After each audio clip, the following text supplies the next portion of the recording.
एक गांव में एक किसान रहता था। उसका गांव के बाहर एक छोटा सा खेत था। एक बार फसल बोने के कुछ दिनों बाद उसके खेत में चिड़िया ने घोंसला बना लिया। कुछ समय बीता तो चिड़िया ने वहां 2 अंडे भी दे दिए। उन अंडों में से 2 छोटे छोटे बच्चे निकल आए। वे बड़े मजे से उस खेत में अपना जीवन गुजारने लगे। कुछ महीनों बाद फसल कटाई का समय आ गया। गांव के सभी किसान अपने खेतों की फसल कटाई में लग गए। अब चिड़िया और उसके बच्चों का वह खेत छोड़कर नए स्थान पर जाने का समय आ गया था। एक दिन खेत में चिड़िया के बच्चों ने किसान को यह कहते सुन लिया कि कल मैं फसल कटाई के लिए अपने पड़ोसी से पूछूंगा और उसे खेत में भेजूंगा। यह सुनकर चिड़िया के बच्चे परेशान हो गए। उस समय चिड़िया कहीं गई हुई थी। जब वह वापस लौटी तो बच्चों ने उसे किसान की बात बताते हुए कहा कि माँ, आज हमारा यहाँ अंतिम दिन है। रात में हमें दूसरे स्थान के लिए यहाँ से निकलना होगा। चिड़िया ने उत्तर दिया, इतनी जल्दी नहीं बच्चों, मुझे नहीं लगता कि कल खेत में फसल की कटाई होगी। चिड़िया की कही बात सही साबित हुई। दूसरे दिन किसान का पड़ोसी खेत में नहीं आया और फसल की कटाई न हो सकी।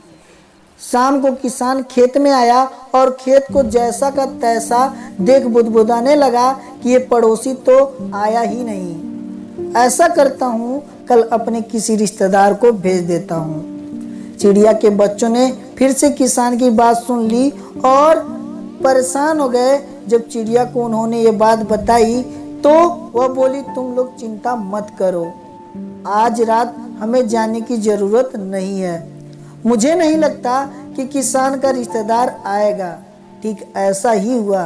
किसान का रिश्तेदार अगले दिन खेत नहीं पहुंचा। चिड़िया के बच्चे हैरान थे कि उनकी माँ की हर बात सही हो रही है। अगली शाम किसान जब खेत आया तो खेत की वही स्थिति देख बुदबुदाने लगा कि ये लोग तो कहने के बाद भी कटाई के लिए नहीं आते हैं। कल मैं खुद आकर फसल की कटाई शुरू करूंगा। चिड़िया के बच्चों ने किसान की ये बात भी सुन ली। अपनी माँ को जब उन्होंने बताया तो बोली, बच्चों, अब समय आ गया है यह खेत छोड़ने का। हम आज रात ही ये खेत छोड़कर दूसरी जगह चले जाएंगे। दोनों बच्चे हैरान थे। इस बार ऐसा क्या है जो माँ खेत छोड़ने को तैयार है? उन्होंने पूछा तो चिड़िया बोली, बच्चों, पिछली 2 बार किसान कटाई के लिए दूसरों पर निर्भर था। दूसरों को कहकर उसने अपने काम से पल्ला झाड़ लिया था, लेकिन इस बार ऐसा नहीं है। इस बार उसने यह जिम्मेदारी अपने कंधों पर ले ली है, इसलिए वह अवश्य आएगा। उसी रात चिड़िया और उसके बच्चे उससे उड़ गए और कहीं और चले गए। दूसरों की सहायता लेने में कोई बुराई नहीं है, किंतु यदि आप समय पर काम शुरू करना चाहते हो और चाहते हो कि वह समय पर पूरा हो जाए तो उस काम की जिम्मेदारी स्वयं लेनी होगी। दूसरे भी मदद उसी की करते हैं जो अपनी मदद करता है।